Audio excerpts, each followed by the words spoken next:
à tous. Je pense que l'on va commencer. Il est 15h05. Donc, bonjour à tous. Bienvenue dans cette nouvelle session de nos rendez-vous de l'international de la CCI Martinique.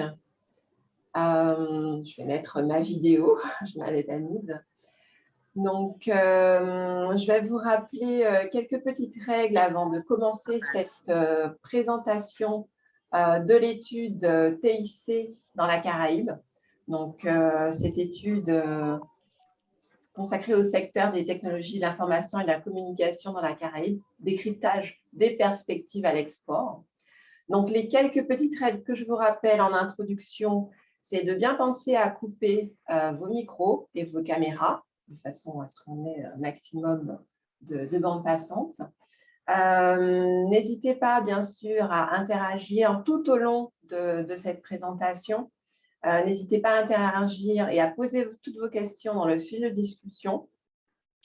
On prendra bien sûr le temps, en fin d'intervention, de répondre à vos questions. Et également, vous informer que la session est enregistrée en live et le replay sera disponible, le replay de ce webinaire sera disponible sur nos sites et nos réseaux sociaux. Donc, n'hésitez pas aussi à visiter notre site internet www.martinique.cci.fr où vous retrouverez l'ensemble de notre programme des rendez-vous de l'international 2021. Et n'hésitez pas à vous inscrire aux prochaines sessions, aux prochains ateliers et conférences. Je vais rapidement introduire le cadre de l'étude qui va vous être présentée. Donc, c'est une étude sectorielle, une étude d'opportunité qui a été réalisée dans le cadre du projet TICA.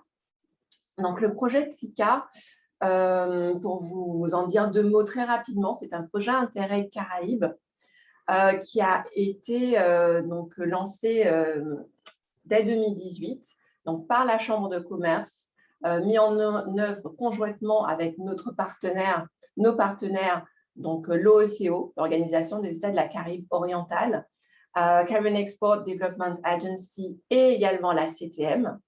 Donc, c'est un programme qui permet à 29 entreprises, pour moitié de la Caraïbe et l'autre moitié de Martinique, de bénéficier d'un programme d'action, des actions concrètes dédiées à 5 secteurs prioritaires. Donc, comme vous voyez ici, donc le secteur de l'agroalimentaire, le secteur environnement, le secteur mode et musique et le secteur qui nous concerne aujourd'hui, les TIC, donc les technologies de l'information, de la communication. Donc, le programme TICA court sur 2 ans et a été prolongé jusqu'à la fin de cette année. Et l'ensemble des actions de ce programme a véritablement pour but et ambition d'améliorer, de développer la compétitivité des entreprises bénéficiaires de ce programme et donc, in fine, des échanges entre la Martinique et les territoires de l'OECO. Particulièrement à travers la mise en œuvre du bureau de représentation commerciale, donc la Trade Facilitation Team, représentée donc ici par ma collègue Laurence Doué, qui bénéficie d'une antenne en Martinique et d'une antenne à Sainte-Lucie, donc en proximité sur le terrain, sur le territoire de Sainte-Lucie, couvrant l'ensemble de la Caraïbe et qui permet justement, donc la TFT, la Trade Facilitation Team, TFT pour les intimes, propose donc à toutes ces entreprises, donc aux entreprises bénéficiaires de TICA, mais également à toutes les autres entreprises, un accompagnement sur mesure, individuel, en fonction de vos besoins. Donc, l'étude que nous allons vous présenter aujourd'hui, cette étude TIC dans la Caraïbe, décryptage des perspectives à l'export, est donc l'une des actions du programme TICA dédié aux entreprises du secteur TIC. Donc, je vais laisser la parole et le partage d'écran à notre partenaire, Mathieu Cohen, donc de l'entreprise Digital Analyst and Founder, donc à DGTL Futures. Il va nous présenter cette étude qu'il a conduite. Donc, je vais arrêter mon partage d'écran. Ah, c'est bon. Donc, je te laisse la parole, Mathieu, pour la présentation de l'étude.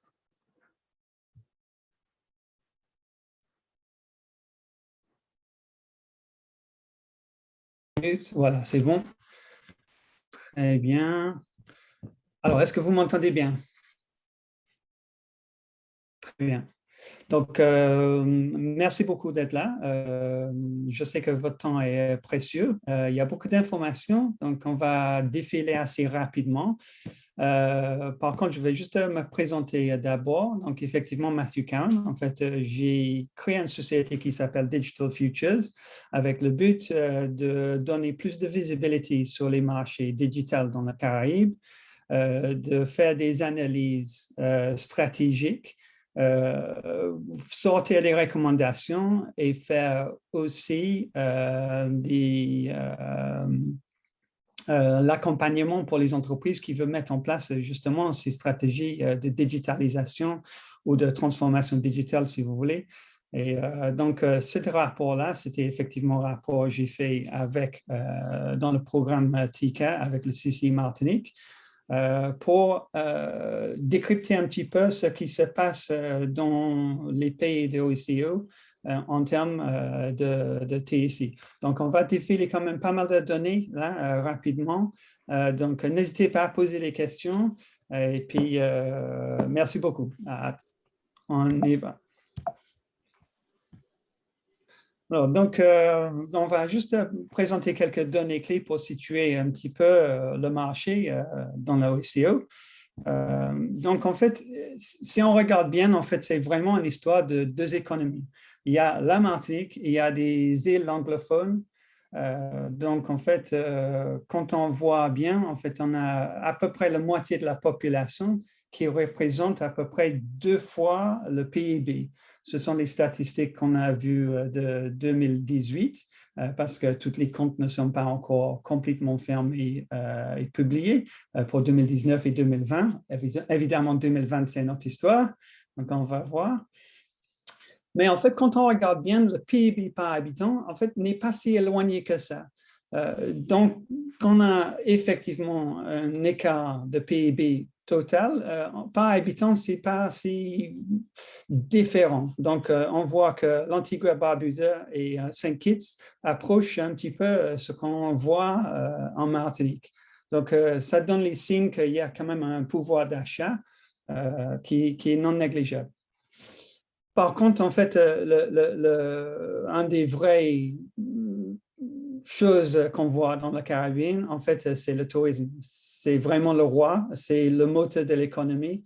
On a tous les pays qui sont dans cette étude-là, donc Antigua, Sainte-Lucie, Grenade, Dominique, Saint-Vincent, Saint-Kitts et Martinique, sont quand même trop dépendants sur le tourisme, sauf Martinique. Martinique représente à peu près 8% de son PIB dans le tourisme. Et on voit à Antigua, on est à plus de 40%, avec un chiffre assez étonnant. Il y a à peu près 90% de la population active qui a un travail dans le tourisme. Donc, c'est assez important en termes d'impact. Évidemment, ce qu'on va voir, c'est l'impact de COVID qui affecte ça vraiment direct. En termes de TIC, donc les technologies de l'information et de la communication, en termes d'infrastructure, en fait, on voit aussi qu'on est en deux mondes complètement différents. Donc, il y a un vrai fossé entre les opérateurs. Dans les îles anglophones, on voit qu'on a Flow, Digicel et Cable and Wireless Business, qui est en fait une marque dédiée au business de la marque Flow. Donc, c'est la même société, mais il y a un parti business et un parti résidentiel, on va dire. Et puis, il y a la APUA. En fait, c'est un monopole qui a été développé en Antigua, qui ont le droit seul de fournir, en fait, l'Internet à la maison en Antigua et Barbuda. quand on regarde les îles françaises, donc Antilles-Guyane, donc y compris la Martinique, effectivement, on a SFR, Canal+ Télécom, Orange. En fait, ce sont les marques qu'on connaît tous très bien. Mais le seul qui est rayonné sur toute la Caraïbe, en fait, c'est Digicel. Digicel représente une part de marché assez intéressant, important, parce qu'effectivement, ils sont capables de fournir de l'Internet mobile et d'autres services sur tout le territoire. Donc, ça, c'est unique dans c'est la seule société en fait qui fait ça. Donc, aucun des autres ont une présence soit dans les îles françaises ou soit dans les îles anglaises. Je ne vais pas rester trop longtemps sur cette slide très brouillon, mais en fait, quand on regarde un certain nombre de chiffres assez intéressants, la pénétration Internet, en fait, reste quand même assez bas. 65%, ce n'est pas énorme, sauf que, en fait, ce qu'on voit sur les 65% qui ont de l'Internet, il y a une forte population qui utilise les réseaux sociaux. C'est peut-être pas étonnant, mais on va voir tout à l'heure que ça dépend dans le pays. 93% en fait utilisent effectivement les réseaux sociaux pour le faire. Un autre chiffre assez intéressant, c'est que le bande passante, donc le trafic Internet mobile, a définitivement passé le bande passante fixe. C'est-à-dire qu'il y a plus de choses qui se passent sur les téléphones mobiles en data que sur le traditionnel ADSL à la maison ou autre. Donc, c'est intéressant si vous avez effectivement un produit ou un service à donner. Il y aura plus de population, plus de chances de toucher votre population avec les applications et les choses vraiment dédiées à mobile. Il y a beaucoup de connexions mobiles sur la zone. Il y a plus de 100% de la population, donc on va voir tout à l'heure. Et puis, il y a l'histoire de postpaid, prepaid, c'est-à-dire que ceux qui payent à l'achat mensuellement ou bien à l'utilisation. On va voir.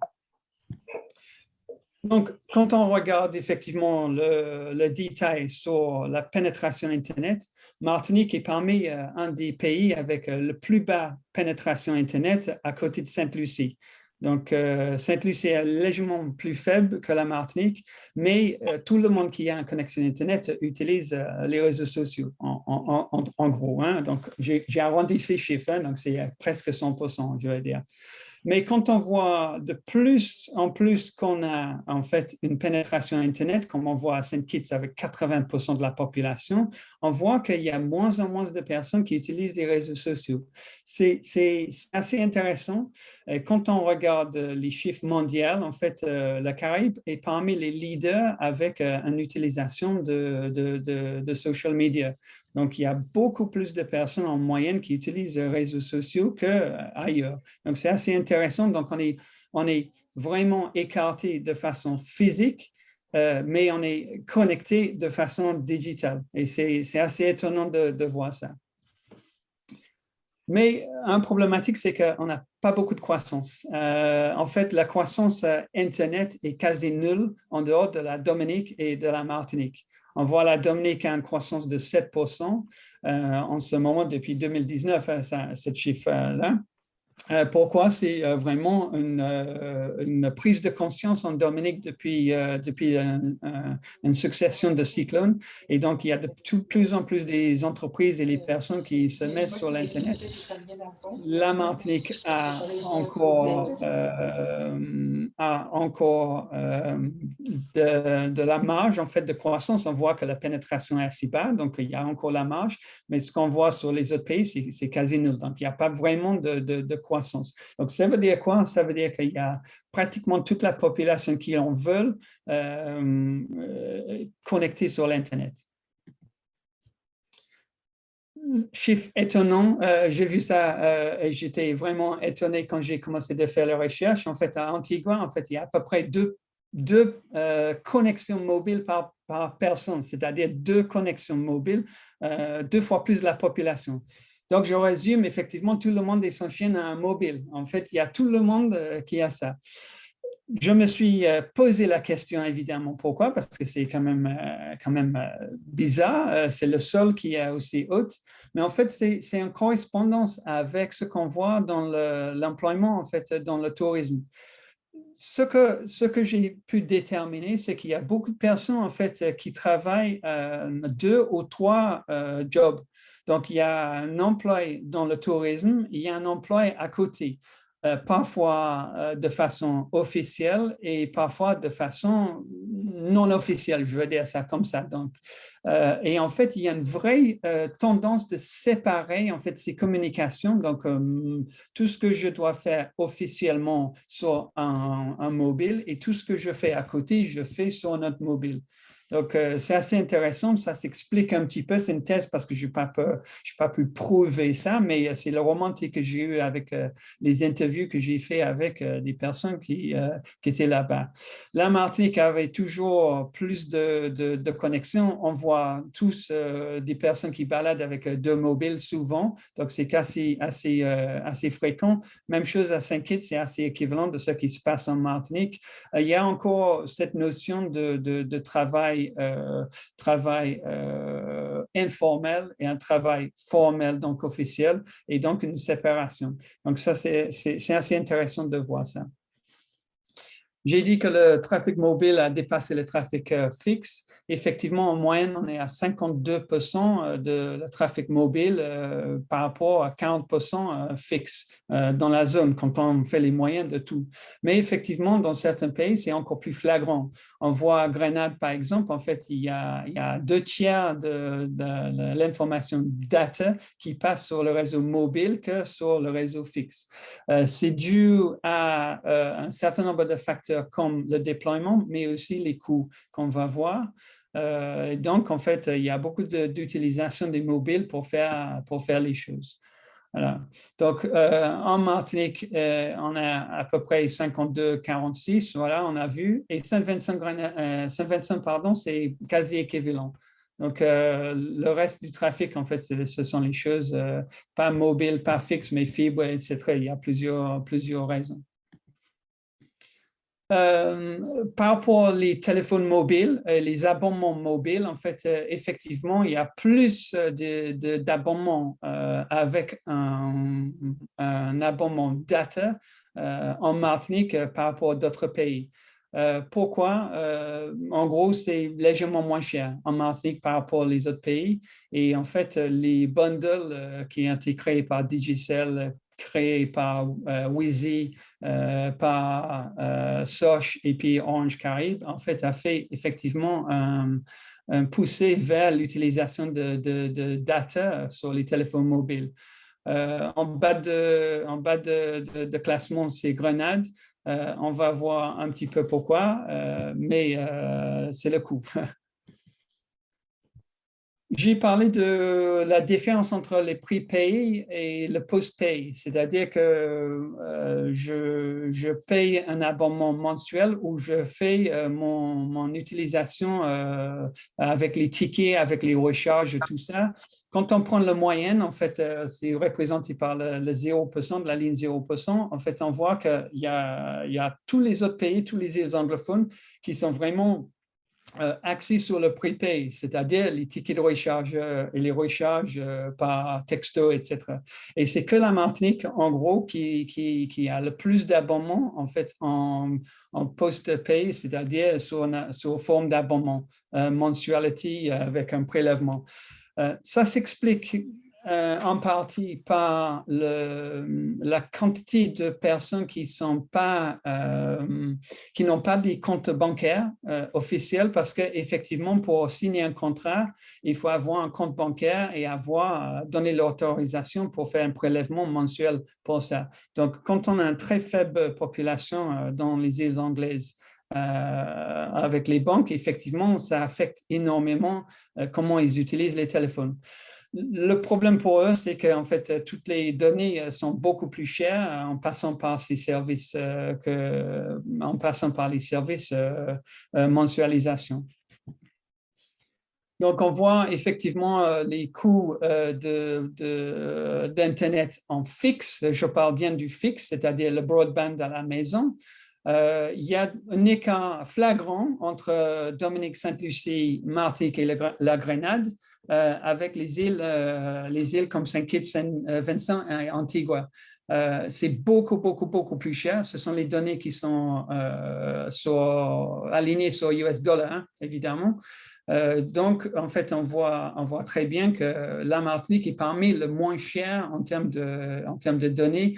Donc, si effectivement il y a une forte utilisation de données à faire dans les pays anglophones, c'est un coût à mesurer, à intégrer dans une stratégie. Donc, le vrai souci, on sait tous que en fait, notre Internet est lent. En fait, on est vraiment à la traîne, sauf la Grenade. En fait, quand on voit la moyenne mondiale, on est à peu près 30 mégabits par seconde, moyenne mondiale, c'est-à-dire quand on prend tous les abonnements, dans tous les téléchargements, tout confondu, le monde entier, il n'y a que la Grenade, en fait, qui arrive à dépasser ce téléchargement mondial. La Martinique est quoi, troisième dans le classement, quatrième, pardon, après Sainte-Lucie et Saint-Vincent. Donc, en fait, les réseaux Internet sont assez bien développés quand même par rapport en comparative avec les nôtres. Et Grenade est vraiment le leader. Donc, ils sont vraiment en avance. C'est dû en partie par une mise en place d'un IX, en fait, c'est un Internet Exchange qui fait fluidifier, qui fait accélérer en fait les accès Internet et le fait qu'ils ont fait un bon déploiement de broadband dans le pays. Donc, c'est assez intéressant.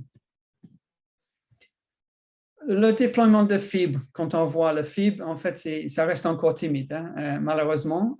On voit Antigua, on voit la Dominique et on voit effectivement en Martinique, mais le vrai problème, c'est un problème de ce qu'on appelle un dernier kilomètre. En gros, c'est long et c'est cher. Donc, il faut un financement, il faut la planification. On a tous suivi en fait le déploiement de la fibre sur la Martinique.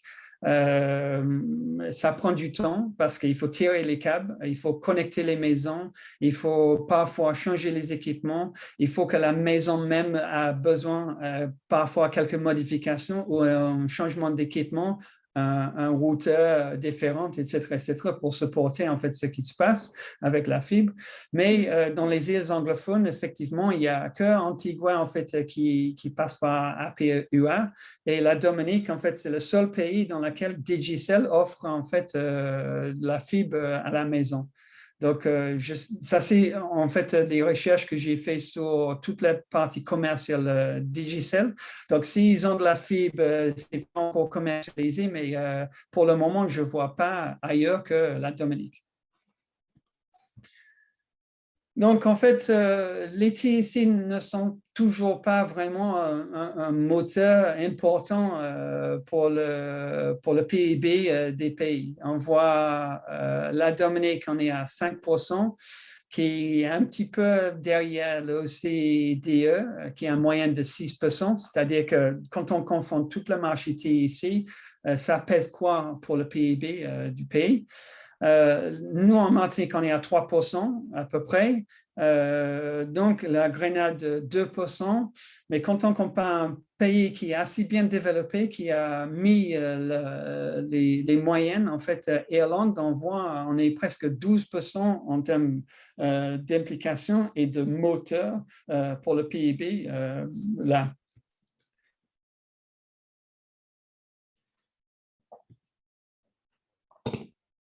Donc, en fait, une autre partie de ce rapport, c'était d'identifier quelques leviers dans les marchés ici sur ces pays. Donc, en fait, quand on résume bien, en gros, il y a 4 grosses moteurs, je vais dire. Le gouvernement, en fait, le gouvernement représente une partie majeure dans les contrats, dans les marchés, dans les RFP, les appels d'offres, etc. Et ça fait effectivement, ça pèse énormément sur ces marchés TIC.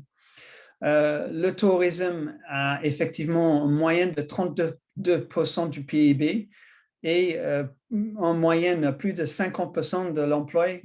Donc, effectivement, toute la partie tourisme qui pèse sur le TAC va être un marché important une fois on arrive à redémarrer après cette crise.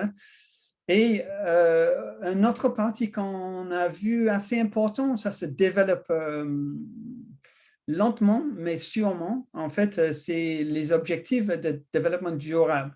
En fait, ce sont les objectifs qui étaient mis en place par le UN.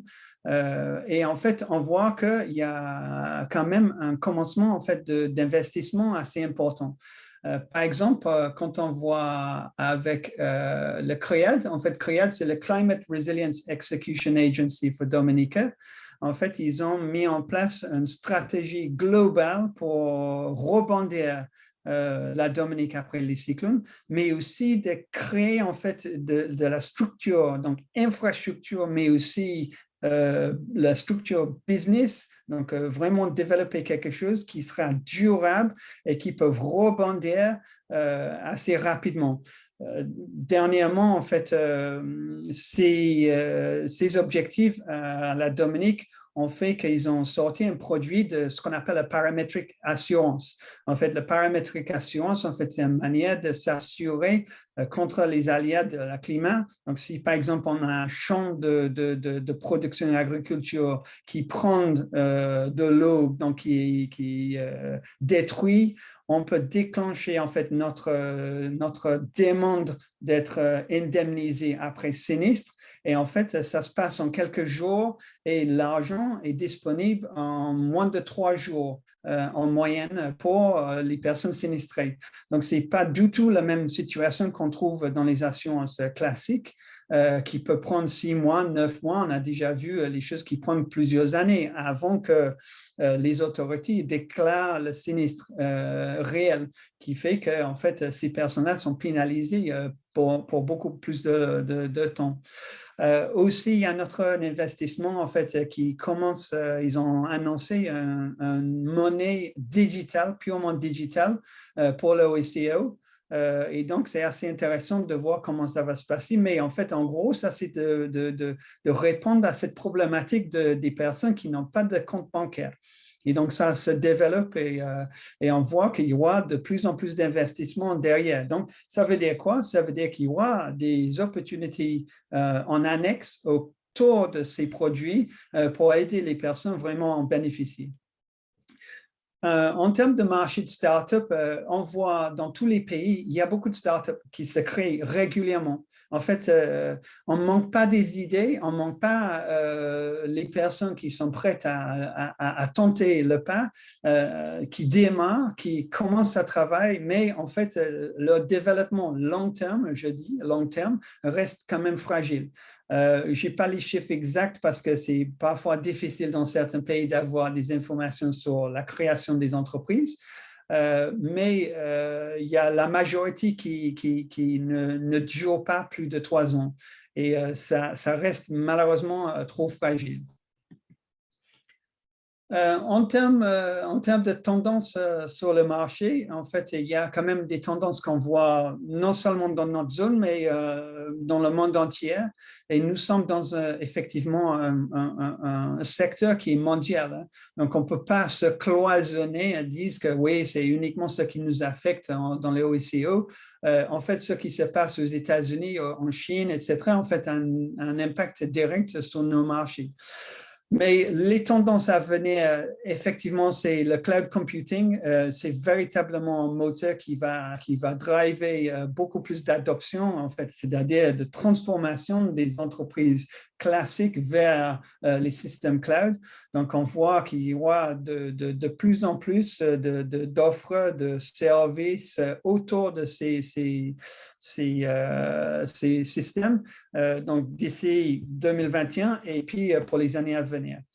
La transformation numérique, c'est quelque chose qu'on entend pratiquement tous les jours.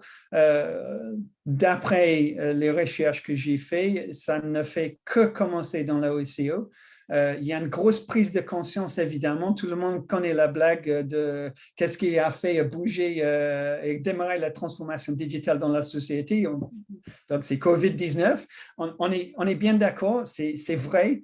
Il y a prise de conscience, mais il faut qu'on passe à la part suivante et vraiment développer et installer, déployer, supporter, créer tous ces systèmes de façon réelle.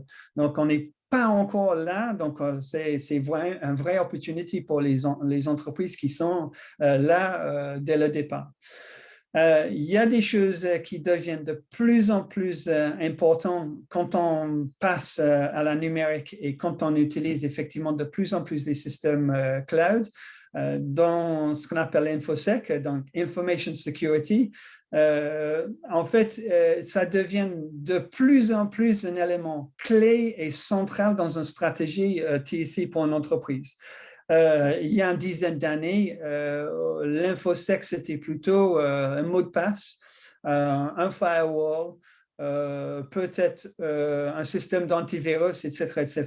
Mais on a tous été confrontés avec les problématiques de piratage, de cryptage des données avec un rançon pour envoyer quelques bitcoins pour avoir accès à nos données. Donc, en fait, il y a de plus en plus d'éléments sur le monde entier qui attaquent les sociétés en permanence, qui fait que c'est une stratégie. Il ne faut pas louper ça. Donc, il y a un vrai manque de savoir-faire dans la zone de façon profonde. Et donc, en fait, encore une opportunité pour les entreprises qui peuvent se positionner là. Ce qu'on voit de plus en plus dans tous nos journaux, quand on regarde et on lit en fait tout ce qui se passe sur l'Internet avec Twitter, avec Facebook, surtout ce qui s'est passé en janvier aux États-Unis avec les émeutes dans le Capitol Hill. En fait, on voit de plus en plus une tendance d'aller vers plus de réglementation autour des technologies de l'information et de la communication.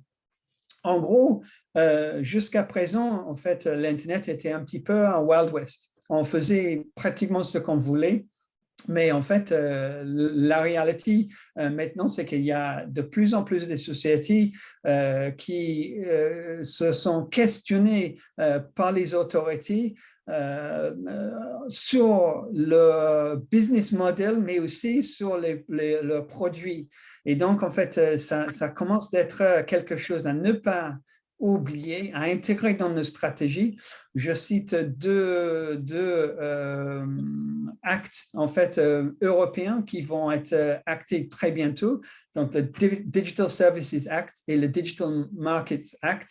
En fait, ce sont les réglementations qui vont être très, très, très spécifiques sur ce que vous avez le droit de faire en termes de vente des services digitales et ce que vous avez le droit de faire avec les plateformes de vente des marchandises. Donc, en fait, il faut vraiment prendre en compte, prendre conscience que ça va venir, ça va devenir de plus en plus important. Donc, c'est un petit peu comme le RGPD qu'on a tous subi. On voit très bien qu'on n'a toujours pas les sociétés qui sont au point avec tout ce qu'il faut pour être en règle avec le RGPD. Donc, ça reste toujours une opportunité, mais il y a encore une opportunité pour axer sur ces actes, le Digital Service Act et le Digital Markets Act. On continue avec des choses un peu pas, on va dire, concrètes, mais c'est quand même des choses importantes à savoir. On a été tous confrontés avec une utilisation qui a augmenté de façon énorme en termes d'utilisation des écrans au sein de la famille, mais au sein des entreprises. On faisait les rendez-vous dans un bureau. On fait de plus en plus les rendez-vous en visio, comme ce qu'on fait là en ce moment. En fait, la crise fait qu'on ne peut pas être dans la même salle et donc on fait en visio. Donc, en fait, il y a tout un tas de questions autour de l'utilisation des écrans avant, on se questionnait sur est-ce que l'utilisation d'écran est bon, en fait, est trop ou pas, mais en fait, c'est plus nuancé. En fait, c'est est-ce que l'utilisation est bon ou mauvais. Et ça va affecter justement le déploiement des applications, des systèmes au sein des entreprises. Dans les collèges, dans les lycées, dans les universités, ils vont être tous confrontés avec ces questions-là. Et en fait, encore, c'est des opportunités à les spécialistes de comprendre un petit peu ce qui se passe. On a parlé de l'infosec, donc de la sécurité, mais en fait, c'est très, très, très sophistiqué aujourd'hui. On a de plus en plus de deepfakes. Deepfake, je ne sais pas si vous connaissez très bien, mais en gros, un deepfake, en fait, c'est une manière de truquer en fait une vidéo ou un audio avec la voix, avec l'image de quelqu'un pour essayer de dire que cette personne fait quelque chose ou a dit quelque chose qui n'était pas vrai. Ces attaques-là ont été de plus en plus sophistiquées pour faire croire à une population de potentiellement voter d'un côté ou d'un autre. Et ils sont souvent parrainés par des États. Donc, en fait, on a vu dernièrement des attaques que le gouvernement américain a soupçonné que c'était la Chine qui a fait. Il y a eu un soupçon d'attaque par soit Russie, soit Chine, qui ont traversé les réseaux, donc l'infrastructure dans la Caraïbe pour rentrer aux États-Unis. Malheureusement, aujourd'hui, rien n'a été prouvé, mais en fait, il y a les soupçons. Donc, en fait, on voit que ça devient de plus en plus sophistiqué. Donc, ça embrique un petit peu avec la partie infosec. Un sujet que je tiens particulièrement au cœur, donc on voit que l'intelligence artificielle et l'automatisation est de plus en plus demandée, utilisée.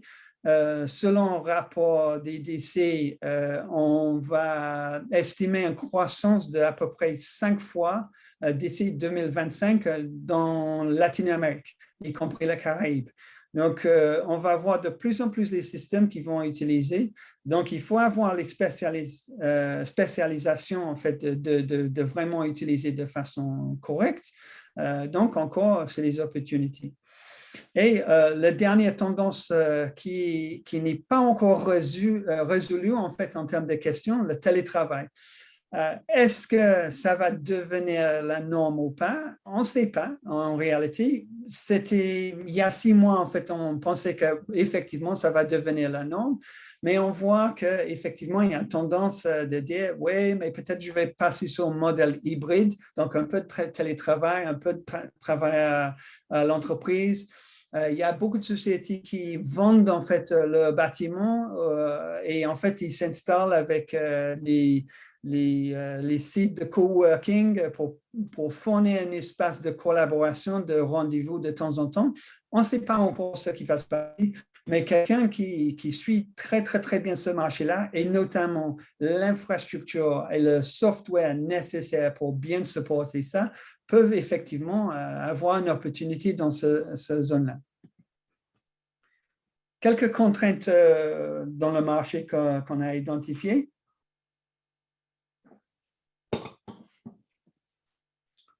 On a un manque cruel de données fiables. Il faut dire, c'est une réalité. On trouve les données, mais pas beaucoup. Mais il y a un projet dans l'OECS, ça s'appelle RSDS, donc c'est le Regional Statistics Directive, j'ai oublié, Strategy, voilà, c'est ça, Regional Statistics Directive Strategy, voilà. Et en fait, c'est en route, c'est une manière de faire travailler en fait toute l'OECO, de compiler des données de façon équivalent pour qu'on a effectivement les statistiques qui sont comparables. Une des problématiques dans ces rapports, ce type de rapport, en fait, on trouve une statistique dans un pays et on trouve une statistique qui doit être équivalente dans un autre pays, mais en fait, quand on regarde bien, ce n'est pas exactement la même chose. Un des qui arrive sur la tête, en fait, c'est ce qu'on appelle le taux d'alphabétisation. Ça dépend dans le pays.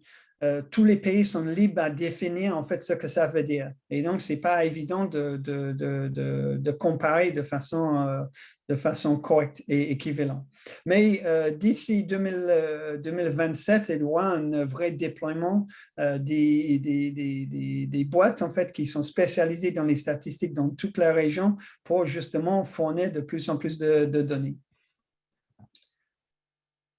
Quelques contraintes aussi. En fait, le World Bank en fait publie tous les ans en fait ce qu'on appelle Ease of Doing Business.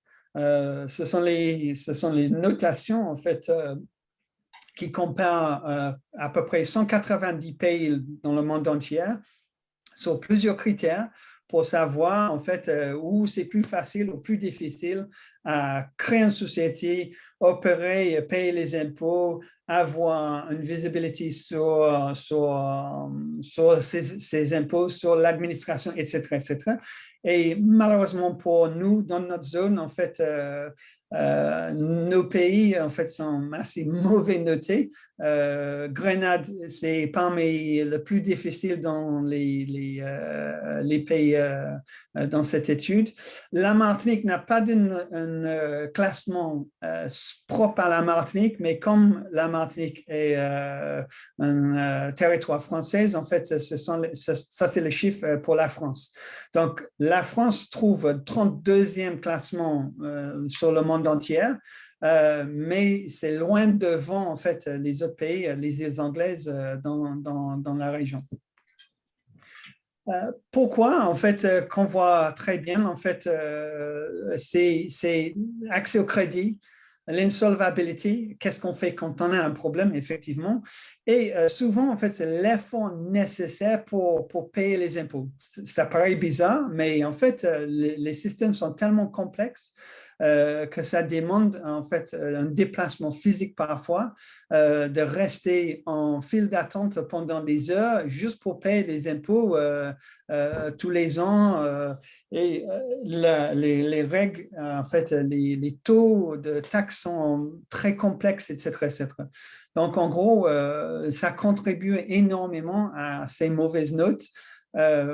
Si on prend Sainte-Lucie, en fait, c'est quand même assez plus facile que les autres pour démarrer une entreprise, mais parmi les plus difficiles pour avoir du crédit.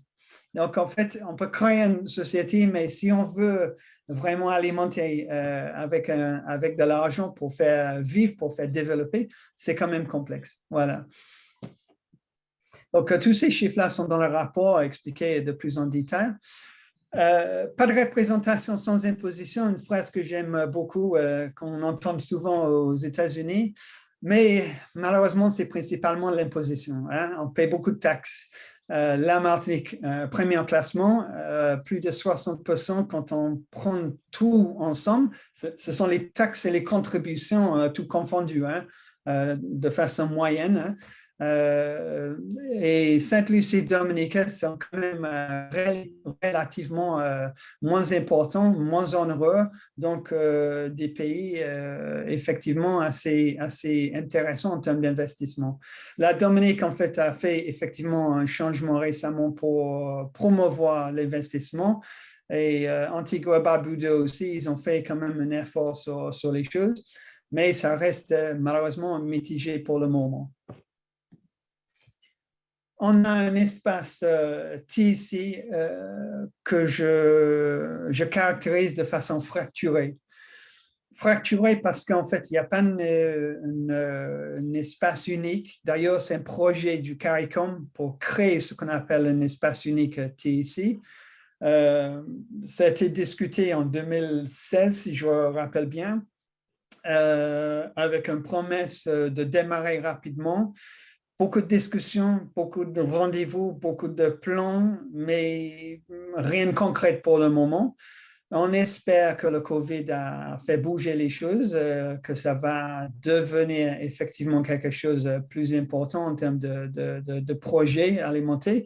Mais en gros, on a des régimes politiques qui sont différents, un régime juridique différent, les réglementations qui sont discordantes, pas alignées, qui fait que bon, c'est bon à faire quelque chose dans un pays, mais si je veux étendre sur la zone, c'est compliqué parce qu'en fait, je ne me suis pas confronté avec les mêmes problématiques. Donc, il faut que je fasse en fait beaucoup de travail pour comprendre chacun des pays de façon individuelle et combler avec les ease of doing business, tout ça, ça commence d'être assez lourd.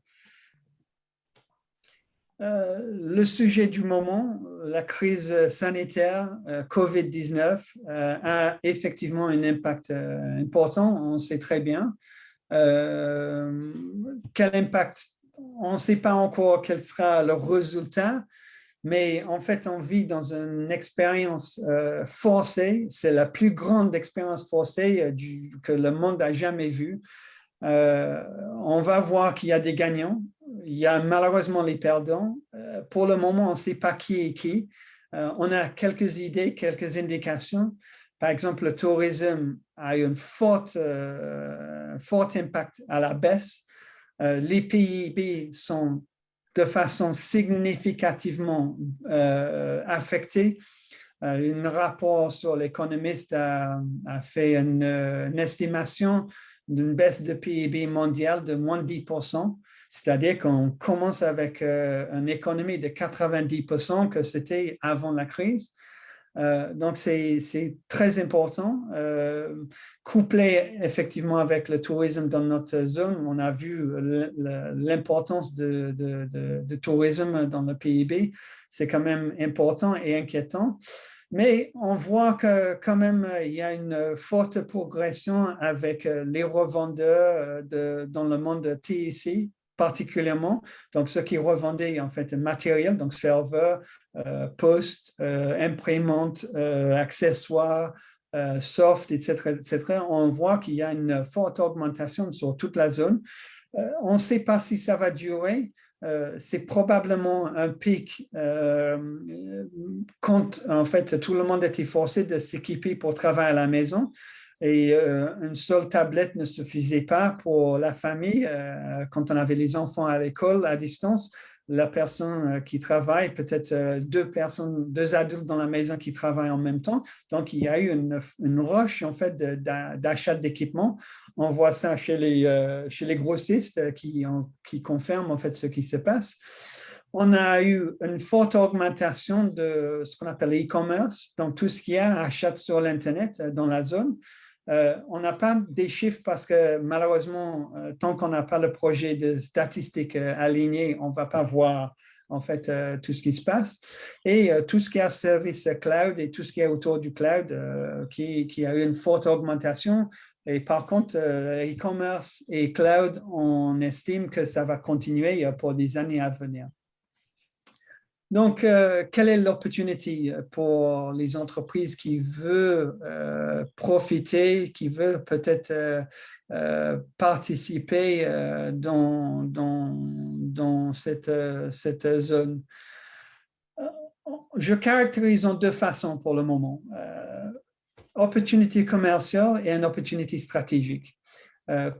Commercial, en fait, il y a un modèle que j'ai développé, un modèle qui a trois volets, donc un modèle Oxford, un modèle CARICOM et un modèle Opportunity IDC.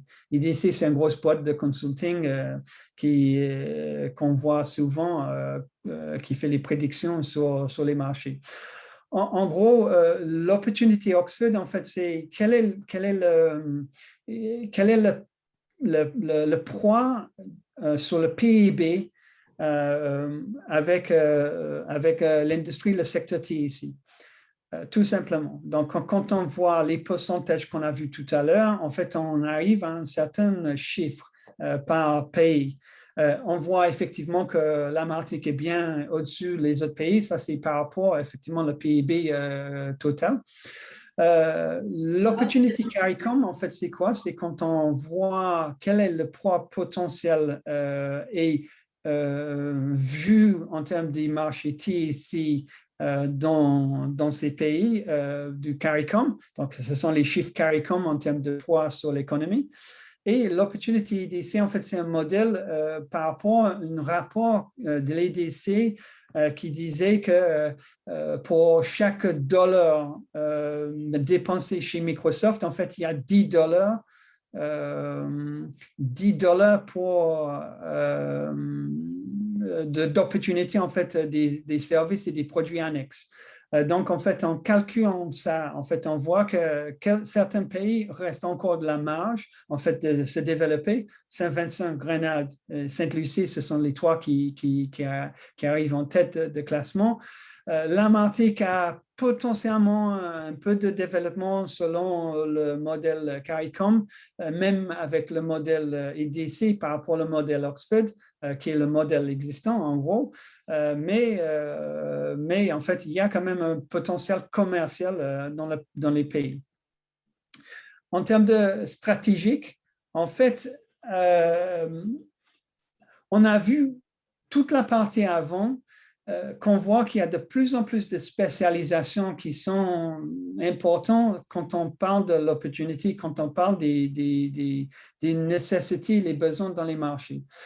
Quand on voit un modèle traditionnel pour les entreprises qui sont dans le TIC, donc un modèle Value-Added Reseller, VAR, en fait, se sont basés sur matériel, système d'exploitation, soft, avec les services d'installation, intégration, support, etc., etc. Donc, c'est un modèle qui marche très bien toujours, qui a marché toujours très bien, mais devient de plus en plus compliqué parce qu'on a besoin de plus en plus de spécialisation.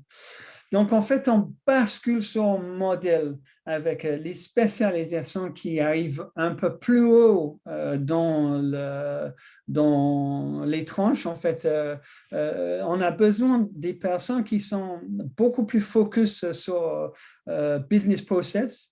Donc, les processus, l'ingénierie même du business avec les produits TIC et les produits digitales. Et avec les spécialisations encore plus focus sur ce que le client a besoin. On parle d'InfoSec, on parle de cloud, on parle de travail à distance. Ce sont les spécialisations qui nécessitent plus d'investissement, plus de temps. Le problème avec les spécialisations, c'est toujours la même chose. On ne peut pas tout faire. On ne peut pas être spécialiste dans tous les domaines. Donc, en fait, la clé pour avancer, pour réussir, en fait, c'est la collaboration. C'est-à-dire collaborer sur toute la zone et prendre nos spécialistes sur InfoSec qui va travailler avec un gars du cloud, qui va travailler avec un revendeur classique, qui va travailler avec quelqu'un qui est dans l'éducation, etc., etc., pour créer, en fait, les groupes de travail qui collaborent de façon très étroit pour faire en fait face à les difficultés de concurrence qui viennent en dehors de nos zones. Souvent, on voit dans les RFP, donc les marchés, les appels d'offres, qui sont importants dans la zone, il y a souvent en fait les boîtes américaines et européennes qui viennent, qui prennent la place.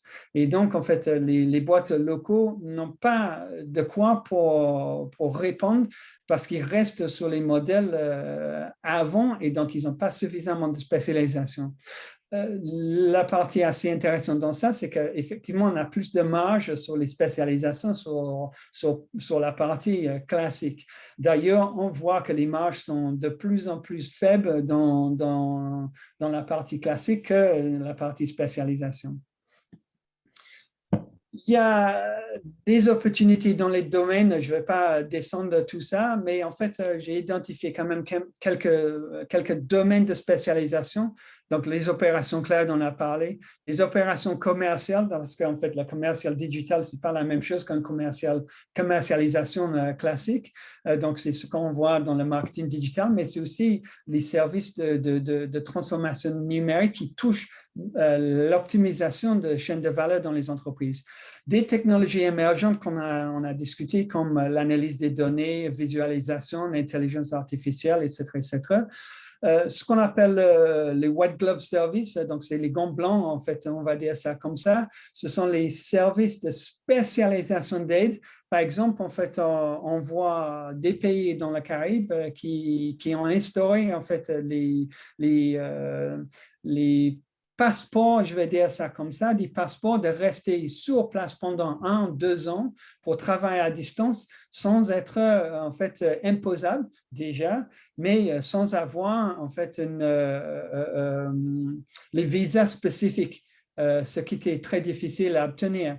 Donc, ces travailleurs à distance-là ont besoin des services pour les aider. Impression, support, en consultation avec les entreprises. Si, par exemple, Microsoft, Oracle ou bien au Total, ou tous les entreprises CAC 40 qui envoient les personnes à distance, ils ont besoin de support à distance. Et donc, en fait, il y a des opportunités à cela. Après, il y a le channel, en fait, le channel qui est très important. En fait, moi, je recommande fortement d'utiliser les partenariats dans les industries. Ils ont de quoi? Ils ont des services, ils ont les subventions, ils ont pas mal de choses pour faire. Et en dernière ligne, collaborer activement avec les associations et avec les groupes d'utilisateurs. C'est en faisant cette communauté qu'on peut créer justement, en fait, ces communautés de spécialisation qui promouvoient, qui provoquent justement la collaboration de façon très étroite pour avancer. Merci beaucoup pour le temps. J'espère que ça n'était pas trop vite. Si vous avez des questions, je pense que le micro sera ouvert. Nathalie, je te laisse prendre la parole. Merci beaucoup Mathieu. Bien sûr, alors on va pouvoir répondre à toutes vos questions. N'hésitez pas à lever la main ou bien sûr à les mettre dans le fil de discussion. Alors, je vais juste prendre 5 petites minutes complémentaires pour rapidement. Alors, je ne sais pas si on voit mon écran. Il faut juste voilà, le mettre en diapo. C'est parfait. Voilà, donc je voulais prendre 5 petites minutes complémentaires suite à cette présentation de l'étude TIC de Mathieu. Cette étude qui a été réalisée dans le cadre, comme je disais initialement, du programme TICA. Ce programme de coopération à destination principalement des 29 entreprises bénéficiaires de ce programme. Mais bien sûr, cette étude pourra être accessible à toutes les entreprises qui s'intéressent donc à ce secteur TIC dans la Caraïbe. Et nous accompagnons bien sûr toutes les entreprises de ce secteur, donc notamment à travers la Team France Export. Donc, nous sommes membres de ce réseau Team France Export, la Team France Export Martinique, dont je porte cette casquette pour le secteur des technologies et des services. Ma collègue Vanessa Victorin porte cette casquette de Team France Export pour les secteurs agroalimentaire et art de vivre et santé. Donc, voilà, nous accompagnons l'ensemble de ces entreprises à travers cette Team France Export. Donc, la Team France Export qui est en fait effectivement la refonte du dispositif public d'accompagnement des entreprises et qui permet d'accompagner ces entreprises avec une gamme complète de solutions. Donc, nous vous accompagnons de A à Z, dans tout votre parcours de développement à l'international. Donc, lorsque vous débutez votre projet de développement à l'international, vous recherchez de l'information. Donc, nous pouvons vous proposer, comme en cette session aujourd'hui, des ateliers d'information, des produits éditoriaux, des entretiens de diagnostic, de pré-diagnostic avec des experts. Nous vous préparons à partir à l'international avec ces entretiens de diagnostic, des mises en relation avec des pairs. Nous vous faisons monter en compétences sur l'expertise à l'export avec des formations. Nous pouvons vous accompagner dans la mise en place de votre stratégie à l'international, avec notamment la définition de votre business plan export, la mise en place d'un plan d'action. Nous vous conseillons sur l'accès au marché. Donc, cette étude est justement une étude qui vous permet d'améliorer votre connaissance des marchés, des secteurs, des marchés de l'OCO pour ce secteur des technologies de l'information et de la communication. Donc, nous pouvons réaliser des études de marché sur mesure en fonction de vos besoins pour vous, pour votre entreprise. Nous travaillons également sur la partie réglementaire et puis nous arrivons jusqu'à la prospection sur le marché. Donc, nous permettons d'organiser des missions de prospection individuelles ou collectives, participer à des salons du secteur. Nous vous accompagnons sur le terrain et justement, à travers le programme TICA, la mise en place du bureau d'appui commercial, la Trade Facilitation Team, le TFT, avec ma collègue Laurence Doué et la chef de projet Stéphanie Pujard, nous pouvons vous accompagner en proximité sur ces marchés de l'OCO. Donc, voilà, sur le terrain, nous pouvons vous accompagner pour développer et booster votre développement commercial sur ces marchés. Nous avons aussi des prestations de communication et également des prestations de ressources humaines à l'export, notamment le dispositif VIE, le volontariat international d'entreprise. Voilà. Et puis, sur le secteur des TIC, la Team France Export nous permet vraiment d'avoir accès à des outils et une expertise vraiment pertinente et utile pour vos entreprises, notamment les entreprises, les startups martiniquaises de ce secteur. Donc, on a beaucoup d'informations marché disponibles sur la plateforme des solutions Team France Export. Donc, vous allez pouvoir retrouver des informations sur l'ensemble des marchés dans le monde, donc où sont implantés les bureaux Business France notamment et le réseau Team France Export à travers les CCI français à l'international également. Donc, n'hésitez pas à aller sur cette plateforme www.teamfrance-export.fr/outremer pour pouvoir avoir accès à ces informations. Nous avons également à disposition donc, toujours cette expertise de la Team France Export à travers une multitude d'événements, de webinaires. Donc, Business France fait partie des membres fondateurs de la French Tech. Il y a pas mal d'événements dédiés aux startups en fonction de la maturité, bien sûr, des projets, des porteurs de projets, de l'entreprise, de la startup. Donc, n'hésitez pas à aller regarder ce qui pourrait vous intéresser. Je donne juste un exemple donc ici. Donc, l'événement pour les startups, donc le French Tech Tour Africa 2020, donc, qui se déroulera en ligne. Donc, c'est un événement virtuel donc à partir du 26 mai. Donc, qui permet voilà, à des startups ultramarines de se positionner et d'avoir vraiment les clés de réussite pour accéder à ces marchés africains, notamment si ça vous intéresse. Donc, les territoires du Nigeria, Côte d'Ivoire, Afrique du Sud. Donc, cet événement mis en place par la Team France Export vous permet de monter en compétences, en connaissances sur ces marchés, d'avoir des rendez-vous B2B ciblés, de développer le networking, du réseautage et notamment le mentoring également.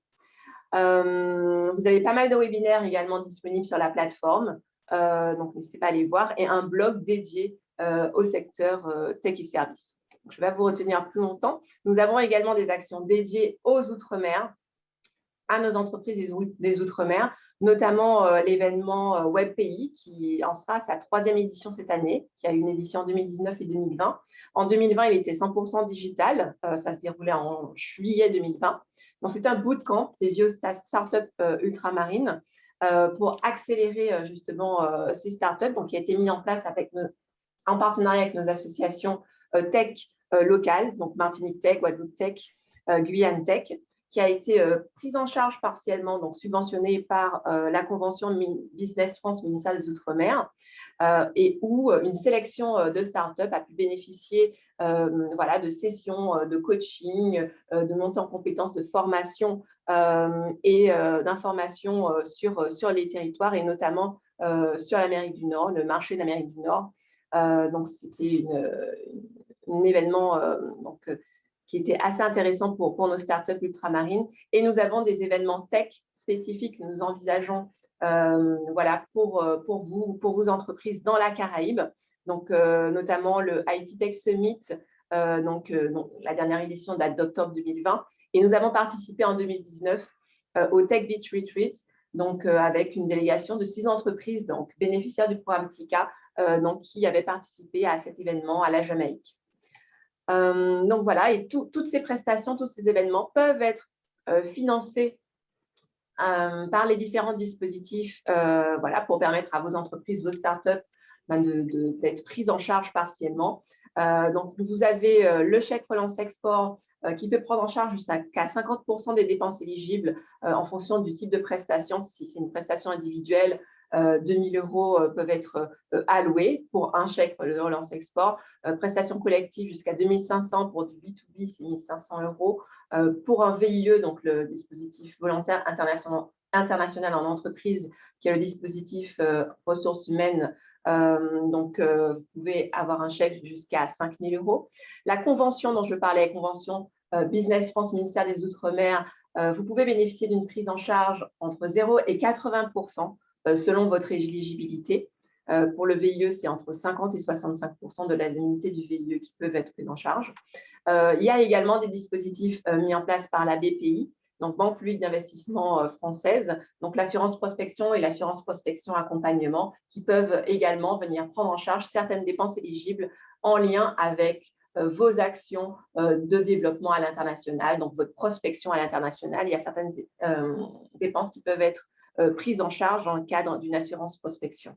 Et puis enfin, localement, nous avons des aides de la collectivité, la CTM, donc vous pouvez également bénéficier de ces aides voilà, pour booster votre développement à l'international. Donc, j'en ai fini, ça a pris trop de temps. On va vraiment donc vous laisser poser toutes vos questions. Je ne sais pas s'il y en a effectivement dans le fil de discussion. Arrêtez le partage. Alors, n'hésitez pas à lever la main ou à nous écrire dans le fil de discussion pour nous poser toutes vos questions. Je précise que l'étude donc TIC réalisée dans le cadre de TICA donc, par Mathieu Cohen de Digital Futures donc, sera bientôt accessible, donc l'étude complète. Vous aurez bien sûr le replay du webinaire qui sera mis en ligne très bientôt sur notre site internet CCI et également sur nos réseaux sociaux. Effectivement, le support de présentation étant un extrait de l'étude, il ne sera pas forcément transmis suite à cette présentation, puisque j'ai eu la question d'un participant. Voilà.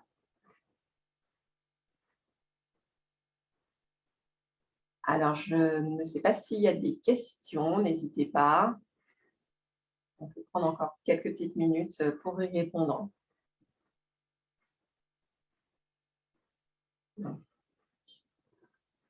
S'il n'y a pas de questions, nous vous remercions d'avoir participé à cette session, donc cette session des rendez-vous de l'international. N'hésitez pas à nous contacter si vous souhaitez avoir donc effectivement plus d'informations. Donc voilà, j'ai remis la page. N'hésitez pas à aller sur notre site internet www.martinique.cci.fr pour avoir tout le programme des ateliers des rendez-vous de l'international et à nous contacter directement si vous avez des questions complémentaires ou besoin de notre aide. Donc, merci à tous. L'esprit gagnant, CCI Martinique.